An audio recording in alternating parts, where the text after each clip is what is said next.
नमस्कार व्यूअर्स, मैं हूं अमीश देवगन। रात के 9 बज चुके हैं और आप देख रहे हैं सीएनबीसी आवाज पर टक्कर का सोमवार एडिशन यानी मंडे एडिशन।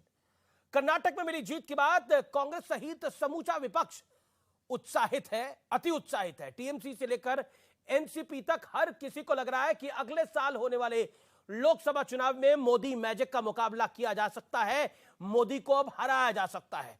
मोदी के दिन पूरे हो चुके हैं, लेकिन बड़ा सवाल यह है कि कर्नाटक में मिली जीत से क्या विपक्ष की 2024 की लड़ाई आसान हो गई है या कठिन हो गई है? आज इसी पर होगी जोरदार टक्कर। विपक्ष के मन में 2024 का लड्डू फूटा।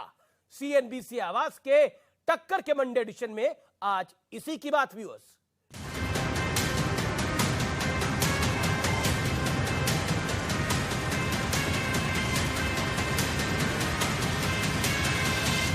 कर्नाटक में खत्म लड़ाई, अब दिल्ली पर चढ़ाई।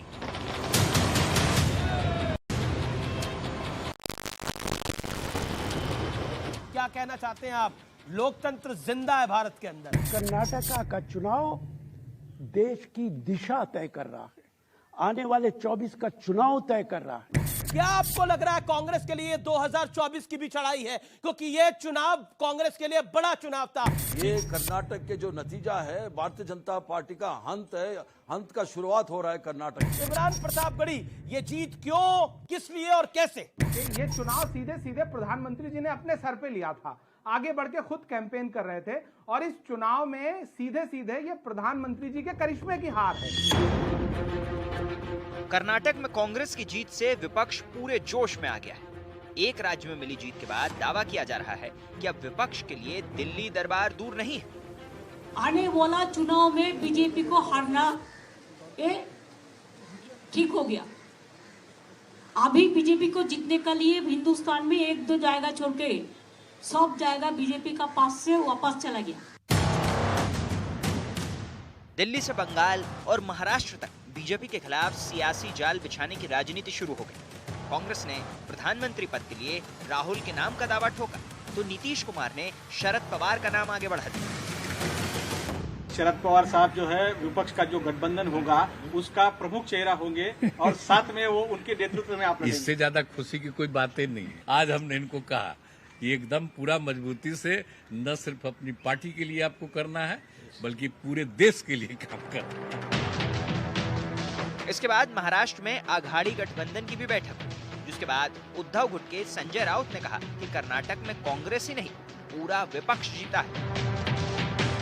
कर्नाटक चुनाव के जो नतीजे आए हैं, उस जो नतीजे हैं उसमें कांग्रेस पार्टी सिर्फ कांग्रेस पार्टी नहीं जीती है, पूरे देश का अपोजिशन जीता है। इस बीच कर्नाटक में किसी मुस्लिम नेता को उप मुख्यमंत्री बनाने की मांग भी उठने लगी है। हमने एक डीसीएम बनाना है और 5 मिनिस्टर भी होना चाहिए। मुसलमानों को शुक्र अदा करने का भी कांग्रेस पार्टी का बहुत बड़ा एक जिम्मेदार बनते। लेकिन आज सबसे बड़ा सवाल है कि क्या कर्नाटक में कांग्रेस की जीत से विपक्ष के लिए दिल्ली की राह आसान हो गई है? आज इसी पर होगी देश की सबसे बड़ी राजनीतिक बहस।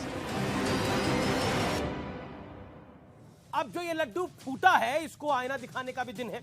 विपक्ष के अति उत्साह पर आईने वाला विश्लेषण, यानी वो सुप्रसिद्ध विश्लेषण जिसको आप हमेशा पसंद करते हैं।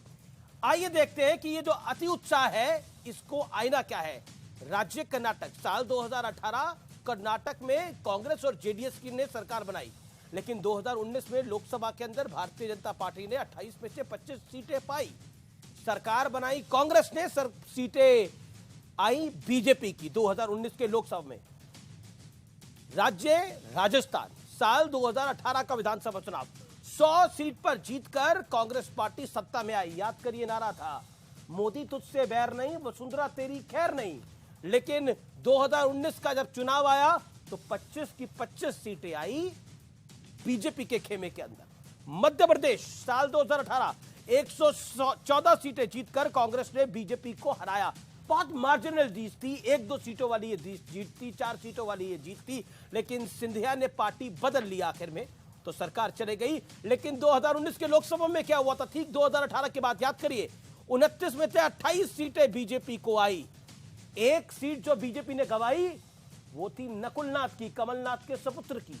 ये भी बड़ी बड़ी खबर है। छत्तीसगढ़ 68 सीट के जीतकर कांग्रेस ने बम्पर जीत दर्ज करी।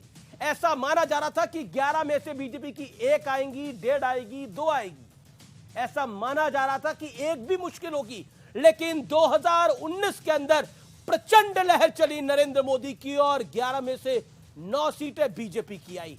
यह राज्य छत्तीसगढ़ था।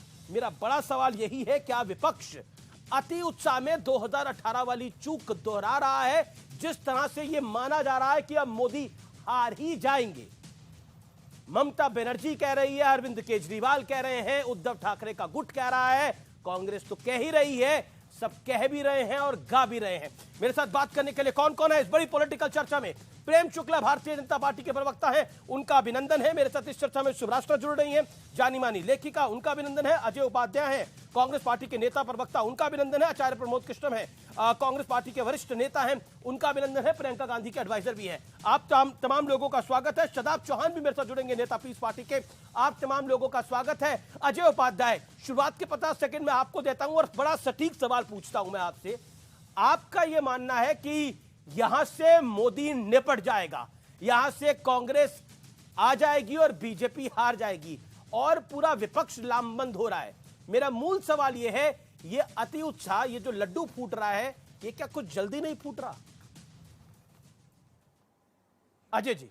देखिए अमीश भाई, बात मोदी जी के हारने और भाजपा के हारने या कांग्रेस के जीतने का नहीं है। बात है देश के मुद्दे जो हैं क्या हैं, जनता के मुद्दे क्या हैं, जनता में क्या किन मुद्दों पर आज विमर्श हो रहा है। और आपने देखा कर्नाटका में भ्रष्टाचार के मुद्दे थे, महंगाई के मुद्दे हैं, बेरोजगारी के मुद्दे हैं।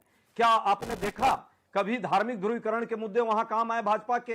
प्रधानमंत्री जी के चेहरे की बात जो लगातार मोदी मैजिक की बात की जा रही थी, 18 रैलियां और कितने कार्यक्रम उन्होंने किए, बावजूद क्या रिजल्ट हुआ? यह बताता है, दर्शाता है कि अब झूठ के बल पर, जुमले के बल पर आप जो है देश को बहका नहीं सकते। आप पेड मीडिया के बल पे, सोशल मीडिया के बल पे लोगों को बहका नहीं सकते और जनता के मुद्दों को यदि आप एड्रेस नहीं करेंगे तो सत्ता में आप आ नहीं सकते। यही राजनीति जो है, ये तो अब सकारात्मक राजनीति की तरफ देश बढ़ रही है। लोकतंत्र तो बहाल हो गया कर्नाटक के अंदर ना, ईवीएम भी सही हो गई, इलेक्शन कमीशन भी सही हो गया, ये तो सब कुछ सही हो गया। आपने अपनी 1 मिनट बात पे रखा। एक सेकंड अमीश भाई, आपने देखा होगा कि चुनाव आयोग किस तरह मुखदर्शक बना रहा, बावजूद उन सभी मुद्दों पर जब प्रधानमंत्री जी सरेआम जिस तरह से उल्लंघन कर रहे थे, उनके विधायक और मंत्री उनके उल्लंघन कर रहे थे चुनाव आयोग का के नियमों का, और हम लोग जो चुनाव आयोग से बार बार आग्रह कर रहे थे, इसका मतलब कमजोर चुनाव आयोग है। हमने ईवीएम हर सेंटर पर जाकर के रात रात अपने कार्यकर्ताओं के साथ। आपको कैसी बात करें, आप कह रहे हैं ईवीएम के हर सेंटर पे आप खड़े थे तब आप जीत गए। आप हिम्मत कीजिए, ऐसा नहीं होता। हिमाचल के अंदर आप चुनाव जीत कर आए। लेट्स बी प्रैक्टिकल ना। अच्छा, जीत जो है अगर आप जीत हुई है तो हम्बल होता है। आप कह रहे हैं कि हम हर सेंटर पे खड़े रहे, आपको लग रहा है सीआरपीएफ वहां पे कुछ नहीं कर रही थी, वहां पे इलेक्शन कमीशन कुछ नहीं कर रहा था, आप हर सेंटर पे खड़े रहे तो आप चुनाव जीत गए। क्यों? आप एक बार बताइए, आप गुजरात में हर सेंटर में नहीं खड़े थे, चुनाव हारे ना आप वहां पर, हर सेंटर में नहीं खड़े थे गुजरात के अंदर। क्या नहीं लॉजिक, लेट्स टॉक लॉजिकल, मतलब इलॉजिकल होने की भी एक लिमिट होती है, उसको तो तय कर ले कम से कम। एक सेकंड में प्रेम शुक्ला का रुक करता हूं। प्रेम शुक्ला, एक second, you made your point sir. Okay Prem Shukla, my straight question to tonight is, आपको मैं वक्त दूंगा आगे, आपको मैं वक्त दूंगा आगे। प्रेम शुक्ला, मेरा सीधा सवाल है और स्पष्ट सवाल है। देखिए, विपक्ष को लग रहा है कि उनके हाथ में लड्डू लग गया है और बीजेपी को रोका जा सकता है। बीजेपी को रोका नहीं जा सकता। पिछले 30-35 साल में कर्नाटक में किसी पार्टी ने ऐसी हार नहीं देखी है जो आज भारतीय जनता पार्टी ने देखी है, और सीधी लड़ाई में बीजेपी एक बुरी हार लेकर आई है। अगर उनमें उत्साह है तो क्या आपको लगता नहीं है आपके लिए घबराने का विषय है? देखिए, निश्चित तौर पर जय और पराजय का विश्लेषण होता ही है, और जय पर जो है लोगों को जो है जयकारा करने का अवसर मिलता है और पराजय पर जो है आत्मावलोकन करने का अवसर होता है। भारतीय जनता पार्टी 2013 के चुनाव में सिर्फ 20% वोट पाई थी, और हम ऐसा लोगों ने भविष्यवाणी कर दी थी कर्नाटक से भारतीय जनता पार्टी समाप्त हो गई। वर्ष भर बाद जो है चुनाव हुए, लोकसभा के आदरणीय नरेंद्र मोदी जी के नेतृत्व में हुए, और हमारी 45% जो है वहाँ वोट मिला और हम 18 सीटें जीतने में वहाँ कामयाब हुए थे। पिछली बार आपको ध्यान होगा 103 सीटें हम जीतने में कामयाब हुए थे। जितना आज हमको मत प्रतिशत मिला लगभग उतना ही मत प्रतिशत जो है 2018 में भी था। लेकिन जैसे ही लोकसभा के चुनाव हुए 51% हमको वोट मिला और हम 25 सीटें जीतने में कामयाब हुए। आदरणीय नरेंद्र मोदी जी के नेतृत्व में जैसे चाहे उत्तर प्रदेश का चुनाव हो, चाहे महाराष्ट्र का चुनाव हो, चाहे मध्य प्रदेश हो, चाहे छत्तीसगढ़ हो, चाहे राजस्थान हो, चाहे कर्नाटक हो, हर जगह भारतीय जनता पार्टी का मत प्रतिशत बढ़ा है। ये सामने आपके प्रमाण है। इसमें से मैं ऐसी कोई बात नहीं कर रहा हूं जिसको आप जो है जिसकी पुष्टि करने के लिए आपको विशेष परिश्रम करने की आवश्यकता पड़े। लेकिन मेरा काउंटर पॉइंट है, देखिए सफलता मिली है जी। मेरा काउंटर पॉइंट प्रेम शुक्ला जी ये है आपके साथ, आप कह रहे हैं कि आपका मत प्रतिशत बढ़ा, लेकिन कांग्रेस का मत प्रतिशत बहुत बड़ा है, मतलब वो 40% से ज्यादा है। मतलब उनका मत प्रतिशत जो है उसमें एक लैंडस्लाइड ग्रोथ देखने को मिली है। आप खुश हो रहे हैं, ये तो वही मॉरल जीत हो गई जैसा कांग्रेस अपनी मॉरल विक्ट्री करती थी कई राज्यों के अंदर। देखिए ऐसा नहीं है, हमारा मत प्रतिशत जो है वो %.5 बढ़ गया है। तो मतलब नहीं प्रेम शुक्ला, या तो हम अपने आधे मत प्रतिशत बढ़ने पे लड्डू खा लीजिए, या ये स्वीकार करिए कि स्थिति आपकी खराब हुई है। पिछले मेरा जो आंकड़ा कह रहा है, पिछले 30-35 साल में किसी पार्टी ने ऐसी हार नहीं देखी है जो इस बार आपकी पार्टी ने देखी है। सवाल खड़े होते हैं बड़े। मैंने पता 2013 के चुनाव देख लीजिए, हम इससे ज्यादा बुरी तरह हारे थे। 20% सिर्फ हमारा वोट रह गया था। ये सही है कि हमको जब हम पराजित होते तो हमारे लिए आत्मावलोकन का अवसर है, लेकिन पराजय के बाद हमको धूल से खड़े होकर फिर अपनो फीनिक्स पक्षी की तरह जो है हम अपने आप को ऑर्गेनाइज करके हम विजय की पताका लहराने के लिए कठोर परिश्रम करते हैं। ये हमारा रिकॉर्ड रहा है। आदरणीय नरेंद्र मोदी जी के नेतृत्व में हम स्वयं को खड़ा करते हैं। अपनी गलतियों को हम कहाँ चूके उसका आत्मावलोकन करते हैं। हम ईवीएम को दोष नहीं देते, हम निर्वाचन आयोग को दोष नहीं देते, हम अपना आप पसमंदा करते रहे, आप पसमंदा करते रहे। एक सेकंड सुनिए, आप पसमंदा करते रहे। मुस्लिम vote en bloc Congress party को बढ़ा है, मुस्लिम vote en bloc Congress party को बढ़ा है। कांग्रेस पार्टी की गिनती 5-6% से ऊपर शुरू हो जाती है, फिर वहां से या विपक्ष की गिनती शुरू हो जाती है। बंगाल में ममता को पड़ता है, बंगाल में ममता को पड़ता है, कर्नाटक में कांग्रेस को पड़ता है। क्या करेगा? और महाराष्ट्र के अंदर एनसीपी और कांग्रेस को पड़ेगा, सेना को भी पड़ेगा वो वोट, मतलब उद्धव गुट को भी पड़ेगा। तो आपकी तो गिनती वहां पे खेल ही आपका वहां पे बिगड़ जाता है। लेकिन जो मूल आपका तो खेल ही वहां बिगड़ जाता है ना। इस बार का भी नहीं, मैं आता हूं आपके पास, मैं आऊंगा आपके पास, मैं आऊंगा। मैं पहली प्रतिक्रिया ले ली आपसे, अजय उपाध्याय आपकी बात भी आऊंगा, लेकिन अब तो बात यहाँ जो है आगे बढ़ती। जी आप अपनी बात को रख लीजिए 15 सेकंड। प्रेम शुक्ला 15 सेकंड, जो 15 देखिए 36% वोट जो है भारतीय जनता पार्टी का कायम रहा। सिर्फ जो जनता दल सेकुलर का वोट है वो जो शिफ्ट हुआ है कांग्रेस को, और वोट कौन सा है? एसडीपीआई पीएफआई का वोट उनको गया है, लव जिहाद के समर्थकों का वोट उनको गया है। ये सत्य है। अब जो है शेष लोगों को सोचना है कि लव जिहादियों के समर्थकों के साथ रहना कि नहीं रहना है, और हम कहां चूके, हमको भी अपनी रणनीति परिवर्तन करना है, ये निश्चित है। चलिए, कहते हैं ना जो जीता वो चाणक्य, मैं तो सिकंदर नहीं बोलता, जो जीता वो चाणक्य और जो हारा वो हार गया। लेकिन मैं सीधा रुख करता हूं आचार्य प्रमोद कृष्णम का। आचार्य प्रमोद कृष्णम, इस जीत के साथ कुछ जिम्मेदारियां भी आई हैं, इसमें तो कोई दो राय नहीं है। एक जिम्मेदारी यही आई है कि मुस्लिम समाज अब खुल के डिमांड कर रहा है कि हमारा डिप्टी सीएम दीजिए। हमने एन ब्लॉक वोट डाला है कांग्रेस पार्टी को, हमारा डिप्टी सीएम भी होना चाहिए, हमारे 5 मंत्री भी होने चाहिए। लेकिन आप 24 में उलझे पड़े हैं। अभी आपको लग रहा है कि यहां से बस 24 पकड़ लें किसी तरह। अमीश देवगन जी, पहली बात यह है, आपका जो सवाल है और वो सवाल ही क्लियर नहीं हो रहा। आप एक तरफ 24 की बात कर रहे हैं, फिर मुस्लिम्स के डिमांड की बात कर रहे हैं, फिर प्रेम शुक्ला जी से जो सवाल कर रहे थे वो उनका जवाब भी मैं सुन रहा था। पहली बात तो मैं प्रेम शुक्ला जी के जवाब पर कहना चाहूँगा कि प्रेम शुक्ला जी ये कह रहे थे कि हमारी जो हार है ये कई बार हुई है, लेकिन हम हार के बाद दोबारा ताकतवर होकर उभरे हैं। बिल्कुल ठीक है, हार के बाद दोबारा ताकतवर होकर आदमी उभरना चाहिए, आपको भी उभरना चाहिए, कांग्रेस पार्टी को भी उभरना चाहिए। कांग्रेस पार्टी भी लगातार हार रही है बहुत दिनों से, लेकिन कर्नाटक की विजय जो है, उत्तर में हिमाचल की विजय और दक्षिण में कर्नाटक की विजय, ये कांग्रेस की उपलब्धि है और आपकी हार है। अब आप कह रहे हैं कि हमने अपना वोट परसेंटेज जो है वोट शेयर बरकरार रखा, तो ठीक है, हम तो भगवान से प्रार्थना करेंगे कि आपका वोट शेयर बरकरार रहे और जीतती कांग्रेस रहे, कांग्रेस ऐसे ही जीतती रहे तो बहुत अच्छा रहेगा। तीसरा पॉइंट आया अमीश देवगन जी का कि भाई मुस्लिम्स डिमांड कर रहे हैं कि उनका डिप्टी सीएम होना चाहिए, तो इसमें तो कोई बुरी बात नहीं है। जब वोट दिया तो वो डिप्टी सीएम मांगेंगे, अगर वो, इसमें क्या बुरी बात है। मुसलमान कोई अंतरिक्ष से थोड़ी आते हैं, मुसलमान भी इस देश के नागरिक हैं, वोटर हैं। तो हिंदू और मुसलमान को डिवाइड करने वाली जो बात है मुझे तो लगता है ठीक नहीं है। देश ने, ये देश की आज़ादी की लड़ाई लड़ी जा रही थी तो सब लोग साथ थे, तो हिंदुओं का, मुसलमानों का, सबका बराबर का योगदान है।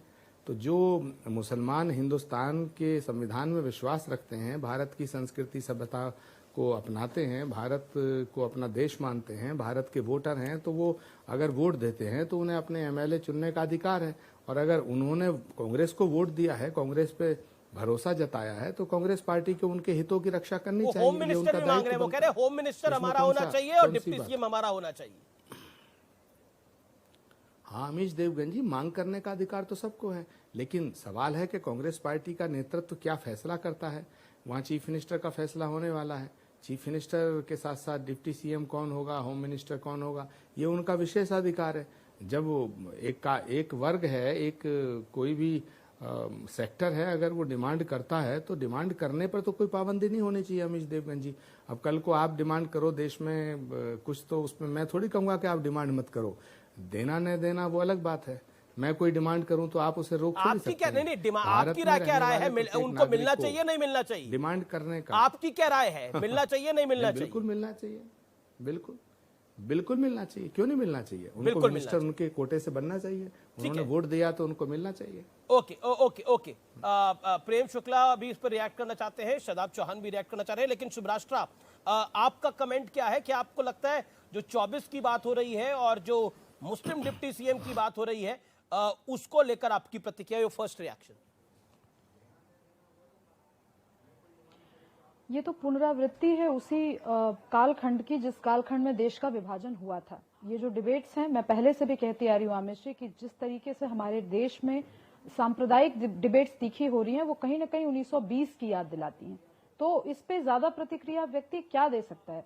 आपने जिस तरीके से माहौल बनाया देश में, एक ऐसा सांप्रदायिक माहौल तैयार हुआ जहां पर कोई सिर्फ मुस्लिम वोट बैंक की बात कर रहा था, और वो वोट बैंक की बात करते करते पॉलिटिकल पार्टीज बनी जो कि आज छाती ठोक कर ये कहती हैं, सेक्युलर देश में ये कहने की हिम्मत होती है उनकी कि हम मुसलमानों के रहनुमा हैं, हम मुसलमानों की पार्टी हैं। और इसको सिर्फ वैचारिक शह नहीं मिला, इसको कॉन्स्टिट्यूएंसी वाइज इलेक्टोरल शह मिलता रहा, चुनावी शह मिलता रहा। तो ये उसका परिणाम है। आगे क्या होने वाला है, आगे कैसे इसको कंटेन किया जा सकता है, ये तो भविष्य के गर्भ में वो चीज है।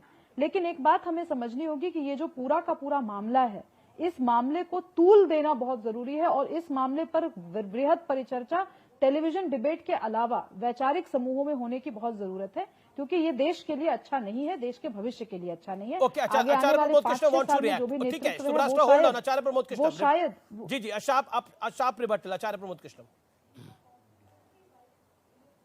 देखिए, मैं शुभरास्ता जी को सुन रहा था, मैंने सबको सुना, लेकिन मैं आपसे अमीश जी आपके माध्यम से ये सवाल करना चाहता हूँ कि इस देश का राष्ट्रपति मुसलमान नहीं रहा क्या? कितनी बार मुसलमान रहे इस देश के राष्ट्रपति? तो राष्ट्रपति मुसलमान हो सकता है, फखरुद्दीन अली अहमद साहब रहे, डॉक्टर जाकिर हुसैन रहे, कलाम साहब रहे। इस देश का उपराष्ट्रपति मुसलमान हो सकता है, इस देश का चीफ जस्टिस ऑफ इंडिया मुसलमान हो सकता है, इस देश में भारत का गृह मंत्री मुफ्ती मोहम्मद सईद रहे, वो मुसलमान हो सकता है। तो किसी राज्य का डिप्टी चीफ मिनिस्टर या होम मिनिस्टर होना किसी मुसलमान का गुनाह कैसे हो सकता है? ये हिंदू मुसलमान की जो बात है, ये अब तो चुनाव चला गया, अब क्यों की जा रही है? और जहां तक रहा कि सेकुलर देश है और सेकुलर देश नहीं है, तो शुभरास्ता जी आज ये कह रही हैं कि सेकुलर देश है, तो बहुत अच्छी बात है, बधाई आपको कि कम से कम आप मानते हैं कि देश सेकुलर है। लेकिन मेरा निवेदन है कि इस देश में आप ये इल्जाम जो लगा रही हैं कि ये ध्रुवीकरण, पोलराइजेशन और मुस्लिम तुष्टीकरण की राजनीति, धर्म की राजनीति, इसे धर्म की राजनीति करना नहीं कहते हैं, ये तो उनका हक है।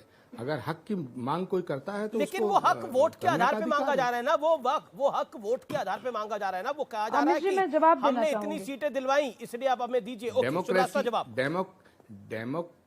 डेमोक्रेसी के अंदर सब कुछ वोट से ही तय होता है। डेमोक्रेसी में सब कुछ वोट से तय होता है अमित जी। वोट से ही सरकार बनती है, वोट से विधायक बनते हैं, वोट से सांसद बनते हैं, वोट से मुख्यमंत्री बनता है, वोट से प्रधानमंत्री बनता है, सब वोट से होता है।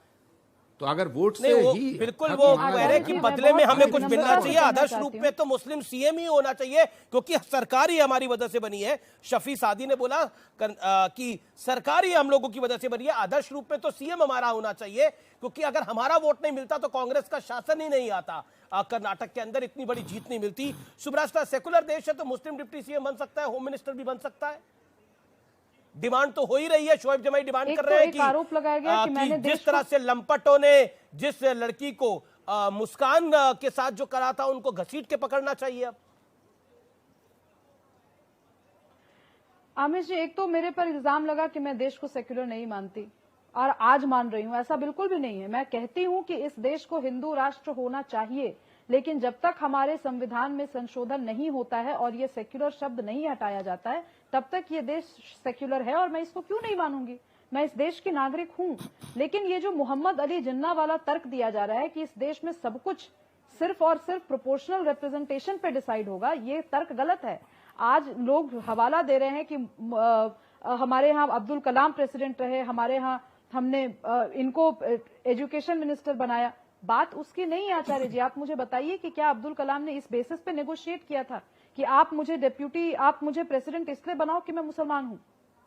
मैं बार बार कह रही हूं, ये जो आज की भाषा है और ये जो तेवर है, ये 1920 का तेवर है जब हमारे देश में विभाजन की नींव डाली जा रही थी। तो इस चीज को समझना बहुत जरूरी है। और दूसरी बात आमिश जी, अगर ये कहा जा रहा है कि मुसलमान, एक तो मुझे ये बोलने में भी खराब लगता है कि हिंदू या मुसलमान सिर्फ अपने नंबर के हिसाब से डेमोक्रेसी में चीजें डिसाइड करें, तो फिर अगर ये 80% तो होता ही है करने पर उतारा नहीं, ये तो होता ही है। कर्नाटक के अंदर वोकालिंगा अलग था, वोकालिंगा अलग था, लिंगायत अलग था, दलित अलग था, एससी अलग था, ओबीसी अलग था, ब्राह्मण अलग था। दूसरी तरफ तो मुसलमान ही था ना। ये तो होता ही है। अच्छा, आप यूपी आ जाइए, दलित अलग, यादव अलग, राजपूत अलग, ठाकुर अलग, ब्राह्मण अलग। अरे यहां तक तो ओबीसी के अंदर सैनी मौर्य अलग कर देते हैं ये लोग। होता ही है ये तो, इसमें कोई नई बात तो नहीं है। बिहार से आप आती है, बिहार में ऐसा होता है, महाराष्ट्र में ऐसा होता है, कौन सा तमिलनाडु में ऐसा होता है, कौन सा ऐसा राज्य है जहां ऐसा नहीं होता है। Kashmir to Kanyakumari this happens. सहमत हूं आमिश जी। आप कहां रह रही हैं? जी, मैं आपकी बात से पूर्णतः सहमत हूं। मैं आपसे ये कह रही हूं कि अगर ये जो भी, क्योंकि हम राजनीति की जब बात करते हैं और राजनीतिक विजन की बात करते हैं, तो हम कई बार ऐसी चीजें बोलते हैं, ऐसी चीजों पे मंथन कर सकते हैं जिसकी भविष्य में संभावना हो। मुझे भविष्य में हिंदू एकता एक संभावना दिखती है। आचार्य कुछ शाप रिबटन देना चाह रहे हैं। मैं आमिश जी 5 सेकंड मैं सिर्फ एक प्रश्न पूछ लूं, फिर वो रिबटल दें। जी। अगर इस देश के 80% हिंदू एक हो जाएं और मैं जिस एरिया में रहती हूं वहां पर अगर ये हिंदू डिसाइड करने लगे कि इस एरिया में कोई मुसलमान नहीं घुसेगा, हम किसी मुस्लिम को घर नहीं देंगे, तब भी ये डेमोक्रेसी की बात होगी क्या? समय की ब्रेकिंग स्टोरी है। 2024 की तैयारी अब शुरू हो गई है। ममता बनर्जी ने कांग्रेस को संदेश दिया है कि मैं 200 सीटें छोड़ने को तैयार हूं। 2024 को लेकर यह बड़ा बयान दिया है ममता बनर्जी ने। जहां आप मजबूत हैं, हम आपका समर्थन करेंगे, हर ढंग से समर्थन किया जाएगा, लेकिन कांग्रेस भी हमें समर्थन करे। यानी बंगाल में कांग्रेस समर्थन करे ममता बनर्जी का और ममता बनर्जी उनका हर जगह समर्थन करेंगे। लेकिन यह इंटरेस्टिंग है कि सोचिए, अगर ममता बनर्जी यूपी में समर्थन करेंगी तो क्या हासिल होगा, ममता बनर्जी अगर दिल्ली में समर्थन करेगी तो क्या हासिल होगा, ममता बनर्जी अगर कर्नाटक में समर्थन करेगी तो क्या हासिल होगा। हां, अगर कांग्रेस बंगाल में समर्थन करेगी तो ममता को बड़ा फायदा जरूर हो जाएगा। लेकिन ये वही है जैसे मुलायम सिंह यादव का साथ दिया था कांग्रेस पार्टी ने और कांग्रेस समाप्त हो गई थी उत्तर प्रदेश के अंदर। लेकिन अभी इस समय बंगाल के अंदर भी स्थिति तो कुछ ऐसी है। मैं सीधा रुख कर लेता हूं, मेरे साथ कई सारे मेहमान जुड़ रहे हैं, इस चर्चा के अंदर जुड़े हुए हैं लगातार। लेकिन शादाब चौहान, 24 में सब एक हो जाएंगे तो मोदी हार जाएगा, ये हर विपक्ष का नेता कह रहा है। लेकिन बात वहीं खत्म नहीं होती, बात वहां तक जाती है जब जीत जाते हैं तो तब क्या।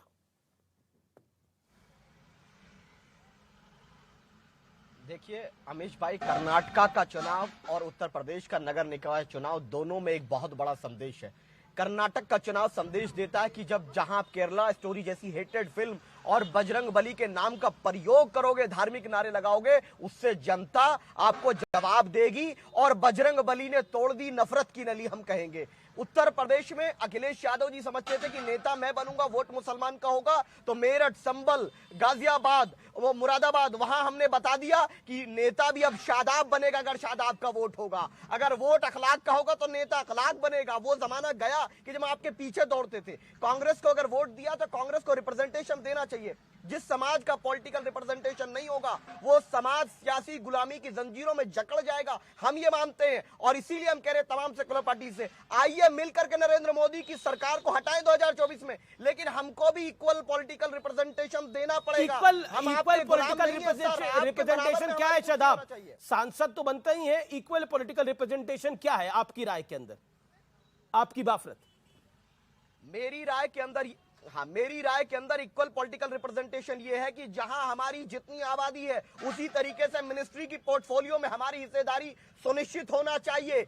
और मैं तो कहता हूं कि इंशाल्लाह एक दिन भारत का प्रधानमंत्री भी मुसलमान बने, क्या बुराई है? सिख भी बने, ईसाई बने, दलित बने, हम तो चाहते हैं सबको अवसर मिले, राजनीतिक रिप्रेजेंटेशन मिले। और वो भारत की जो 2024 की सरकार बनेगी, हम चाहते हैं कि उसमें गृह या रक्षा या शिक्षा या स्वास्थ्य मुख्य मिनिस्ट्री की पोर्टफोलियो में से एक मिनिस्ट्री मुसलमानों को भी दी जाए। हम भी देश की सेवा करना चाहते हैं, देश के तमाम वर्गों की सेवा करने का अवसर मिलेगा। तो हम लोग ने ब्रिगेडियर उस्मान बनकर सेवा की है, इरफान पठान बनकर सेवा की है, एपीजे अब्दुल कलाम बनकर सेवा की है, अब शादाब और हम तमाम चाहते हैं कि हम देश की सेवा तमाम इरफान पठान ने, एक सेकंड, आपने बोला ब्रिगेडियर उस्मान ने जरूर देश की सेवा करी, लेकिन उसने बदले में बोला कि मुझे आप मुख्यमंत्री बना दीजिए। इरफान पठान ने सेवा करी, बदले में उसने बोला कि मुझे आप प्रधानमंत्री बना दीजिए। एपीजे अब्दुल कलाम ने देश की सेवा करी, उसने बदले में बोला मुझे राष्ट्रपति बना दीजिए। काबिलियत पे बनी है ना, धर्म पे क्यों बनेगा कोई? बिल्कुल, बहुत अच्छी बात, बिल्कुल बहुत अच्छा सवाल है आपका। क्या भारत के किसी दलित में आज तक काबिलियत नहीं है मुसलमान में कि वो प्रधानमंत्री बन जाए? ये पार्टीज बनाती नहीं है, सिर्फ ब्राह्मण को बनाती हैं ये लोग, या ओबीसी बनिया समाज को बनाती हैं। आप ये रिकॉर्ड उठा करके देखिए आजादी से लेकर आज तक, मैं डेटा पे बात कर रहा हूँ। ठीक है, अनुराग भदौरिया जुड़ गए। अनुराग भदौरिया, शादाब चौहान कह रहे हैं अखिलेश जी का जो हाल हुआ है, अगर वो नहीं समझेंगे कि मुसलमानों को अगर वोट चाहिए तो उनको नेता भी बनाना पड़ेगा, काम नहीं चलेगा। जो आपका हाल हुआ है उससे सबक लीजिए। अनुराग, देखिए जो भारतीय जनता पार्टी, तो 24 में लेंगे सबक। जनता पार्टी का हाल हुआ कर्नाटक में, सुन लीजिए, जो भारतीय जनता पार्टी का हाल हुआ कर्नाटक में और उत्तर प्रदेश में, तो मैं तो दो ही लाइन कहूंगा। बैठे थे उत्तर प्रदेश में अपनी जीत का मंसूबा, सुन तो मैं बोलने दिए, टोकते हो फिर मुझे बोलने में दिक्कत होती। बैठे थे अपनी जीत का मंसूबा लिए, वो फक्र से तूफान गुजर गया तो पता चला इलाका किसका मजबूत है। अब भारतीय जनता पार्टी को शायद एहसास हो गया कि उत्तर प्रदेश में अगर पश्चिम की बात कर लें तो 90 सीटें में 26 सीटें मात्र पंचायत, नगर पंचायत की जीती है। और अगर आप 544 नगर पंचायत की बात करेंगे तो ये 222 तो निर्दलीय जीत गए। इसके मतलब भारतीय जनता पार्टी पे यकीन रहा नहीं किसी को। समाजवादी पार्टी 90 पे, भारतीय जनता पार्टी का मैं पूछना चाहता हूं। इसी तरह से नगर पालिका की बात करेंगे तो वही हाल नगर पालिका में भी है। अगर अब आप देखिए, ये नगर निकाय, नगर पालिका आप सब हार चुके हैं। ये फर्जी आंकड़े देना बंद करिए। मतलब कमाल की, मेयर के चुनाव में आपकी एक सीट, एको सीट नहीं वहां पर, 17 में से 0 है। आप बता दीजिए कि आप कमाल की बात कर रहे हैं। पंचायतों में से एक सेकंड, आप 24 की बात करिए तो शादाब चौहान ने 24 को लेकर सवाल पूछा है, उसका जवाब क्या है? अरे मैं अभी आपसे बात कर रहा हूं, 24 की भी बात कर रहा हूं, 24 की भी बात कर रहा हूं, मैं अभी की भी बात कर रहा हूं कि भारतीय जनता पार्टी कैसे प्रोपेगेंडा फैलाती है। भाई ये बात सच है कि आप मेयर में जीते, लेकिन आपका वोट परसेंटेज कितना बड़ा? आपका बड़ा ही नहीं, समाजवादी पार्टी का बड़ा। जो शहर में समाजवादी पार्टी मेयर में आपसे नेक टू नेक लड़ी है, जहां समाजवादी पार्टी से आप एक ह्यूज मार्जिन से जीतते थे, बड़ी मुश्किल से आप जीत पाए हैं। इसलिए ठीक है, आप खुश रहिए। जहां बीजेपी 50, आप खुश रहिए। आप लगातार हार रहे हैं, ये आपको जीत, ऐसी जीत आपको मुबारक हो। ऐसी जीत, मुझे नहीं लगता कोई भी ऐसी जीत की प्रार्थना करता होगा, लेकिन आप खुश हैं तो खुश रहिए। मतलब इसमें मैं क्या कह सकता हूं। शादाब चौहान, आप ऐसे ही बोल रहे थे, इनको सबक मिल गया है, ये तो कह रहे हैं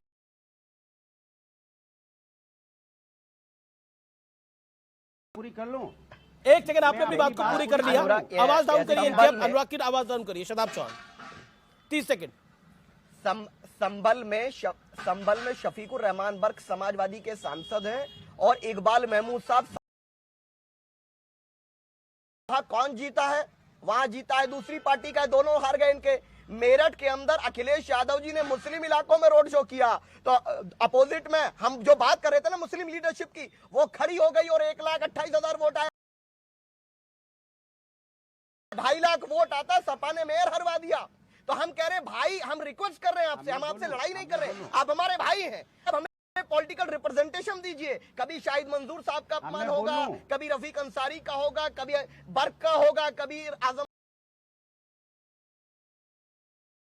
दीजिए और आइए मिलकर भाजपा को लड़ाएं। हमारी आपसे लड़ाई नहीं है, हमारी लड़ाई भाजपा से, मिलकर लड़ेंगे। आइए। तो मतलब उन्होंने तो शदाब, उन्होंने तो बोला ही था हम बना देंगे हम किसी मुसलमान को।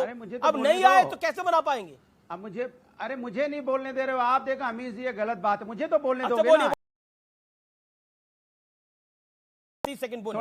देखिए मेरा, हम सीधी सी बात है, पूरा हिंदुस्तान, उत्तर प्रदेश हो चाहे कोई भी हो, सब हिंदुस्तान चाहते हैं हिंदुस्तान में जो भारतीय जनता पार्टी की गोदी पार्टी है, उनसे क्या बात करना। वो भारतीय जनता पार्टी को हटाना थोड़ी चाहते हैं। कुछ पार्टियां भारतीय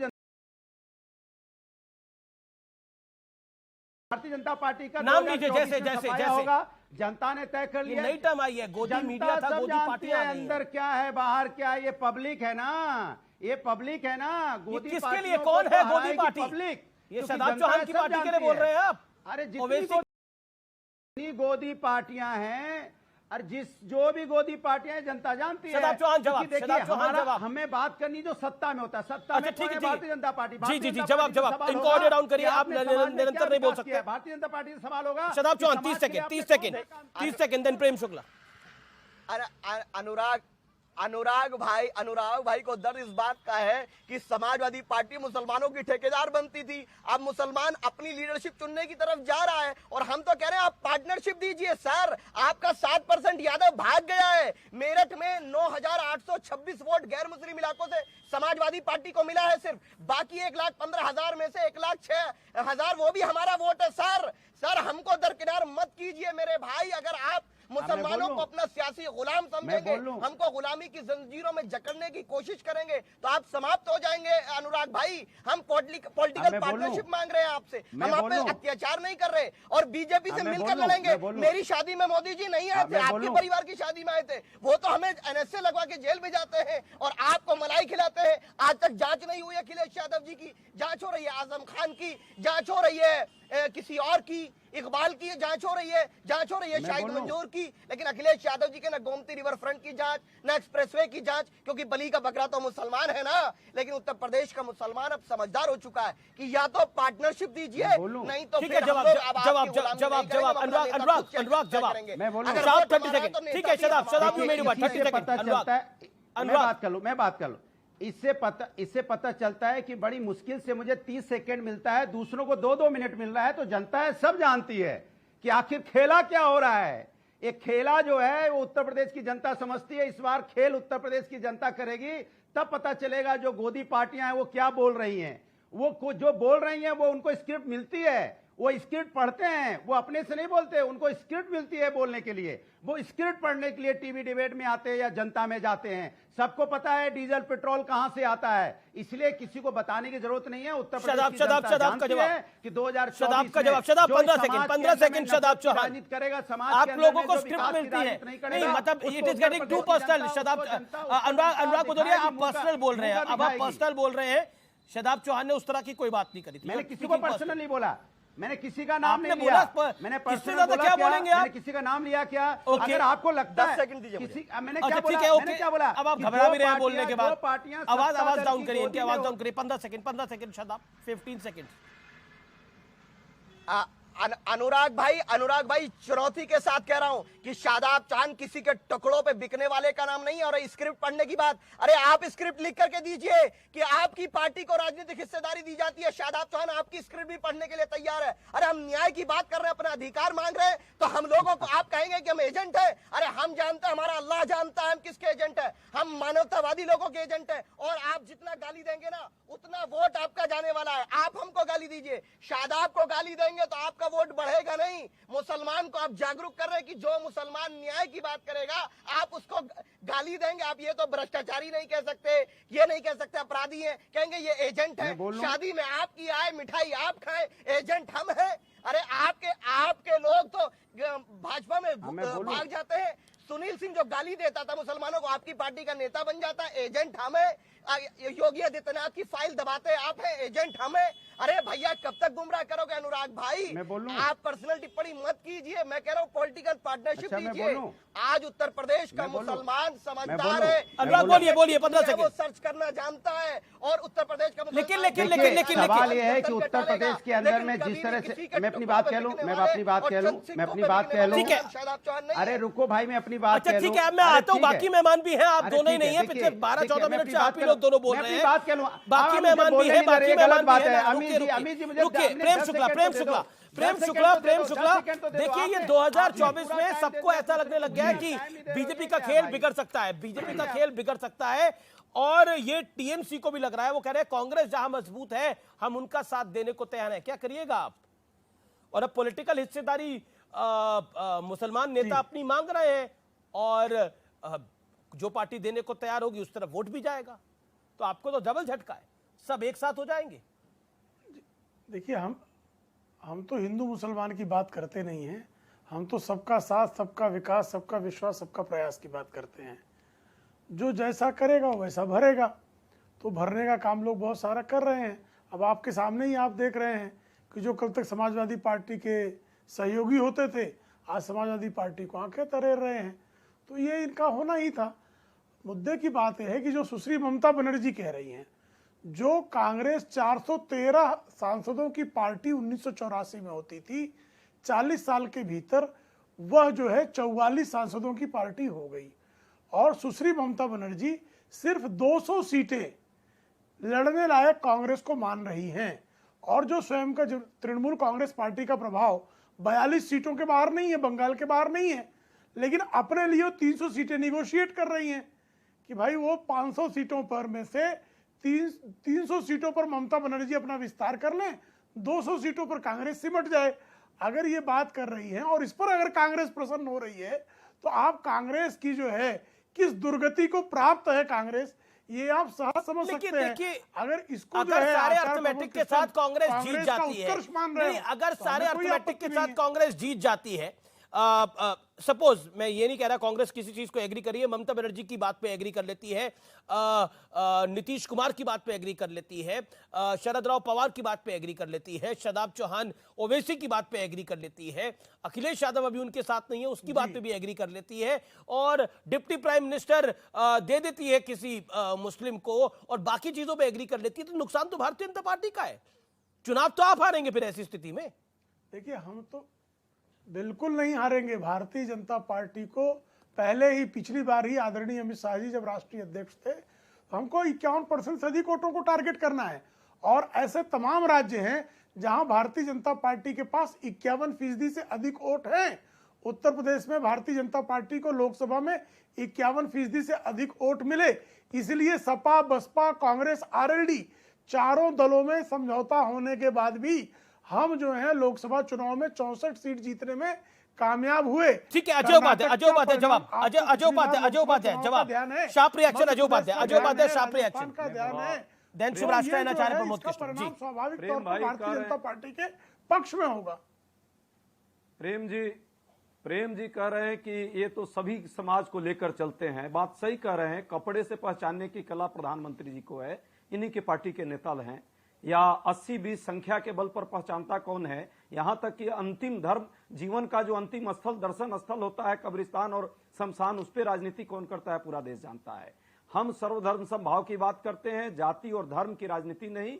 सामाजिक न्याय की जरूर बात करते हैं। जहां तक बात आपने आज ये पूरे डिस्कोर्स में हिंदू मुस्लिम पर फिर आकर लग गए, ये टीम से ही लड़ेगी इस देश में और जनता का टीम ए है। भाजपा यदि मुद्दे को भटकाने का काम करेगी और कुछ मीडिया में इस तरह के हिंदू मुस्लिम चलाने का काम करेगी, देखिएगा फिर जनता जवाब देगी। कर्नाटका की जनता जिस तरह जवाब दी है, ये अब लोग भटकने वाले नहीं है। लेकिन ये कर्नाटका में डिप्टी सीएम की जो बात हुई है उस विषय को लेकर आप क्या कहना चाहते हैं? नफरती गैंग, देखिए हमारी पार्टी जाति और धर्म की राजनीति में नहीं, सब धर्म को एक साथ लेकर और सभी जाति को सामाजिक न्याय को आगे लेकर चलती है। ये बताइए, एक सेकंड, आप कहते हैं कि आपकी बात में एग्री करा कि कांग्रेस सर्वधर्म सम्मान की बात करती है। देखिए वोकालिंगा लिंगायत अलग काउंट होते हैं, आप भी अलग काउंट करते हैं, बीजेपी भी अलग काउंट करती है, चुनावी विश्लेषक भी अलग काउंट करते हैं। मैंने गलत तो नहीं कहा? यही अलग काउंट करते हैं, दलित अलग काउंट होते हैं, ओबीसी अलग काउंट होते हैं, अलग काउंट होते हैं ना। ये तो सब राजनीतिक दल करते हैं, आप भी करते हैं, आप भी करते हैं। अमीश भाई सुनिए, और दूसरी तरफ मुस्लिम और क्रिश्चियन को एक साथ गिना जाता है। देश में सुनिए ना, कर्नाटका में देश में अब वो कोई धर्म और जाति का काउंट नहीं है, गरीब और अमीर का काउंट है। और वही हुआ है। भ्रष्टाचार विरोधी कौन है और भ्रष्टाचार समर्थक कौन है, कौन महंगाई के साथ खड़ा है और कौन महंगाई के ठीक है। शुभ राष्ट्र जवाब देने की बात करता है, कौन रोजगार लेने की बात करता है। शुभ इस देश में राष्ट्र ये महाराष्ट्र ने दिया और देश जी शुभ राष्ट्र। आमिश जी, आज जिस तरीके से आपके डिबेट में एक सांप्रदायिक विश्वमन चला और लगातार चला, 12-14 मिनट तक चला, इसी की मैं बात कर रही थी कि ये आगे आने वाले समय के लिए, देश के लिए अच्छा नहीं है। कोई भी वर्ग हो, पॉपुलेशन का, किसी भी व्यक्ति, किसी भी समुदाय का कितना भी पॉपुलेशन वाइज कितना भी वो सबल क्यों नहीं हो, अगर वो इस तरीके से टेलीविजन डिबेट में नेगोशिएट कर रहा है कि हमारा रिप्रेजेंटेशन ऐसे होना चाहिए, तो फिर आप ये बताइए कि ये जो रोहिंग्यास की कंट्रोवर्सी होती है या ये कंट्रोवर्सी होती है कि बांग्लादेशी मुसलमान आकर के घुसपैठ की तरह घुसपैठ कर करके कॉन्स्टिट्यूएंसीज बना रहे हैं अपनी, इसमें भी तो फिर एक तार्किक बात होनी चाहिए ना। फिर वहां पर तो हिंदू मुसलमान को उसका सेक्युलर एंगल नहीं होना चाहिए। जब बात पॉपुलेशन की है तो फिर ये पॉपुलेशन कंट्रोल की जो बात कई बार ऐसे दक्षिणपंथी ऑर्गेनाइजेशन से होती है जो कि बिल्कुल अनसेवरी होते हैं, तो फिर उनकी भी बात कोई माना जाना चाहिए। आखिर इस डिबेट का अंत कहां तक होगा? ये नहीं हो सकता कि मेरा नाम अगर XYZ मिश्रा है तो मिश्रा रिप्रेजेंटेशन उतनी हो पॉलिटिक्स में, अगर मेरा नाम XYZ खान है तो खानों का रिप्रेजेंटेशन हो उतना पॉलिटिक्स में। ये गलत है। इस बेसिस पर बाबा साहेब अंबेडकर ने संविधान नहीं बनाया, और अगर इस संविधान को बदलने की मुहिम चलेगी आमिश जी, तो फिर हिंदू राष्ट्र पे बहस होनी चाहिए और स्वस्थ बहस होनी चाहिए। पर देखिए भारत तो सब, लेकिन क्या आपको लगता है कि ये आचार्य जी 2024 का जो लड्डू है ये कुछ जल्दबाजी में नहीं पकड़ा है? सबको लग रहा है कि ऐसे ही हो जाएगा। 2018 में भी नहीं, हमने 2018 में रिपीट होते हुए देख रहे हैं 2023 के अंदर। और क्या आपको लगता नहीं है जल्दबाजी है थोड़ी, जिस तरह के कांग्रेस क्लेम कर रही है या फिर बाकी विपक्ष क्लेम कर रहा है? देखिए अमीश देवगन जी, जब राज्यों के चुनाव होते हैं तो इश्यूज कुछ और होते हैं, जब देश का चुनाव होता है तो इशू कुछ और होते हैं। हाँ, कुछ ऐसे इशू भी होते हैं जो कॉमन होते हैं, जैसे महंगाई है, बेरोजगारी है, ये कॉमन इशू हैं। लेकिन मैं एक बड़ी बात सुब्रास्ता जी ने कही है हिंदू राष्ट्र की, तो मैं सुब्रास्ता जी से पूछना चाहता हूँ कि भाई हिंदू राष्ट्र बनाएगा कौन? अभी तक आपने कहा कि मैं चाहती हूँ कि हिंदू राष्ट्र बने, अभी ये भी मानती हूँ कि ये अभी सेकुलर राष्ट्र है, तो हिंदू राष्ट्र बनाएगा कौन? हिंदू राष्ट्र तो जनतंत्र में सारी शक्तियां जनता में निहित है। जनता के द्वारा चुने हुए प्रतिनिधि जो सांसद बनते हैं, संसद में पहुंचते हैं, तो संसद में बिल लाइएगा। सरकार आपके समर्थन की है या आप उस सरकार के वेल विशर हैं, तो आप संसद में बिल लाइए और कहिए कि हम हिंदू राष्ट्र बनाना चाहते हैं। हिंदू राष्ट्र कोई आचार्य प्रमोद कृष्णम, अमीश देवगन और शादाब चौहान और अनुराग भदौरिया थोड़ी बनाएंगे। लेकिन आचार्य जी आपको कर्नाटक में आप चुनाव जीत के आए हैं तो मुस्लिम आरक्षण तो मांगा ही जा रहा है ना। सवाल मुझसे पूछा गया, इसलिए जवाब देने दीजिए। दूसरा अमीश देवगन, मैं अपनी बात पूरी कर लूं शुभरास्ता जी, मैं बहुत देर तक सबको सुन चुका हूं। अनुराग जी आपको भी मैंने सुना है, सुनिए।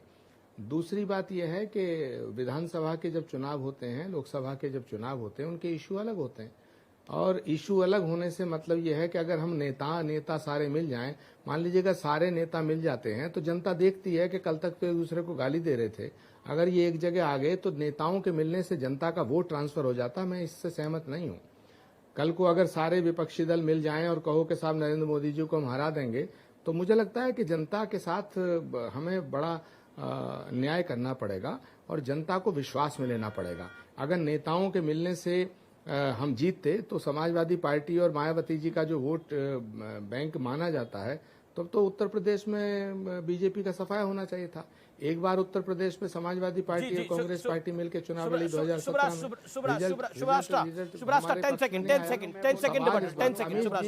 अमित जी अरे भाई 10 सेकंड दे देना, इस तरह मत करे करो। अमित जी इतनी जल्दी में क्यों रहते हो आप यार? अमित जी आचार्य जी आप अपनी बात को रख लीजिए। फिनिश।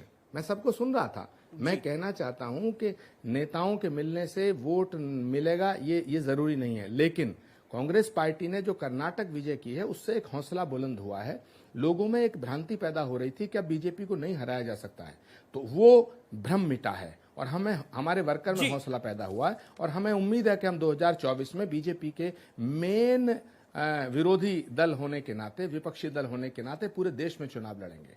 जी टक्कर के मंडे एडिशन में रुकेंगे एक ब्रेक के लिए, लेकिन ब्रेक के उस पार खबरें जारी हैं।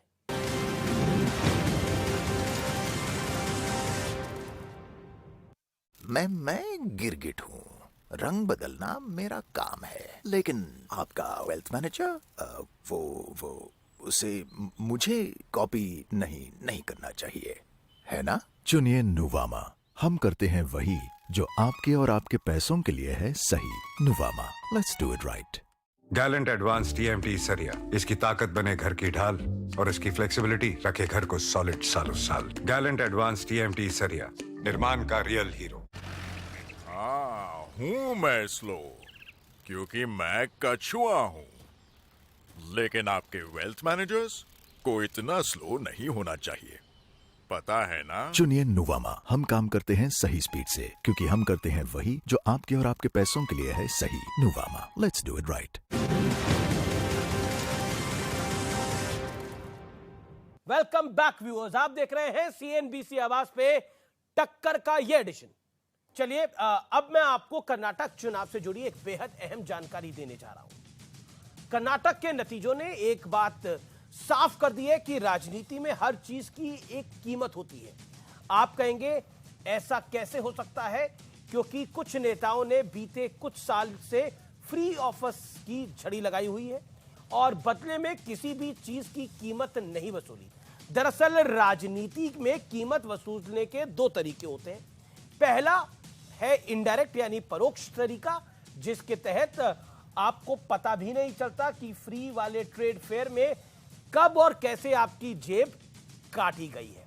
दूसरा डायरेक्ट यानी प्रत्यक्ष तरीका, इसमें सीधा सीधा मोल भाव लगाया जाता है, जैसे कर्नाटक वक्फ बोर्ड के अध्यक्ष शफी सादी ने कांग्रेस के साथ किया है।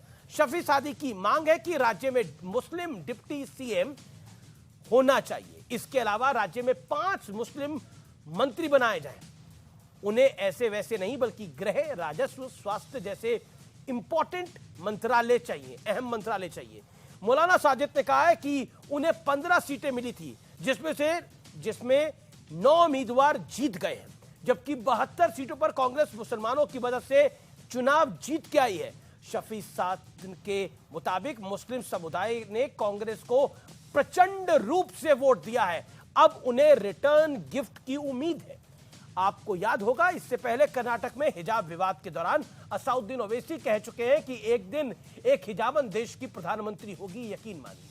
आपको यह भी याद होगा कि यूपी चुनाव के दौरान ओम प्रकाश राजभर ने ओवैसी के साथ गठबंधन की लालच के बीच कहा था कि वो जीते तो 5 साल में 5 मुख्यमंत्री होंगे, जिसमें पहले साल मुस्लिम मुख्यमंत्री बनेगा। इससे पीछे जाएंगे तो 2018 में मध्य प्रदेश के चुनाव से ठीक पहले कमलनाथ का एक वीडियो वायरल हो गया था, जिसमें वो कह रहे थे कि जीत के लिए उन्हें 90% मुसलमानों का वोट हर हाल में चाहिए, और जो मिला भी। कर्नाटक के नतीजे आने के बाद बीजेपी के अमित मालविया ने एक वीडियो ट्वीट किया और दावा किया कि कांग्रेस की जीत के बाद कर्नाटक में भटकल में एक चौराहे पर हरा धार्मिक झंडा लहराया गया। तस्वीरों में देखा जा सकता है। ऐसी चर्चाएं अक्सर होती रही हैं कि मुस्लिमों को कई पार्टियों ने वोट बैंक की तरह इस्तेमाल किया है, लेकिन उनके भले के लिए काम किसी ने नहीं किया है। अरसे तक हम देखते रहे हैं कि जब भी मुस्लिमों का साथ किसी पार्टी को मिला है तब उस पार्टी को सत्ता मिल गई है।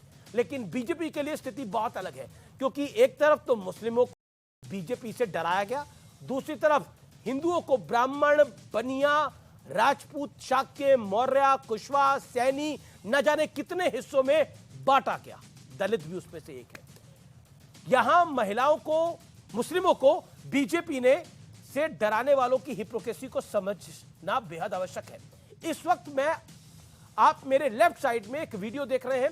यह वीडियो उत्तर प्रदेश के मुजफ्फरनगर का है, जहां एक लड़की का हिजाब बीच सड़क पे इसलिए नोच लिया गया क्योंकि वो एक हिंदू लड़के के साथ घूम रही थी। ये बात मुस्लिम समाज के लोगों को इतनी नागवार गुजरी कि उन्होंने लड़की को जमकर बेइज्जत कर दिया। ये पहला वाकया नहीं है। इससे पहले भोपाल, हैदराबाद, संभाजीनगर में भी मुस्लिम लड़कियों को सिर्फ इसलिए परेशान किया गया क्योंकि वो उनकी दोस्ती किसी हिंदू लड़के के साथ थी या किसी और मजहब के लड़के के साथ थी। अब जरा सोचिए, कर्नाटक में हिजाब का मुद्दा कितना बड़ा बन गया था। फंडामेंटल राइट्स की दुहाई दी गई, कोर्ट तक बात चली गई थी, लेकिन गंगा जमुनी तहजीब के लंबरदार इन बच्चियों के हिजाब उतरा रहे हैं क्योंकि वो गैर मुस्लिम लड़कों के साथ घूम रही हैं।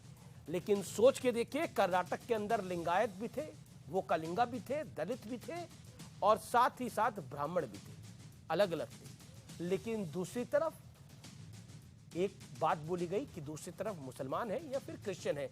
आप सोचिए, ये चुनावी विश्लेषक भी करते हैं, हम लोग भी करते हैं और नेता भी करते हैं। फिलहाल सीएनबीसी आवाज के टक्कर के इस सोमवार के एडिशन को यही समाप्त करते हैं, लेकिन 24 की लड़ाई इंटरेस्टिंग जरूर हो गई है।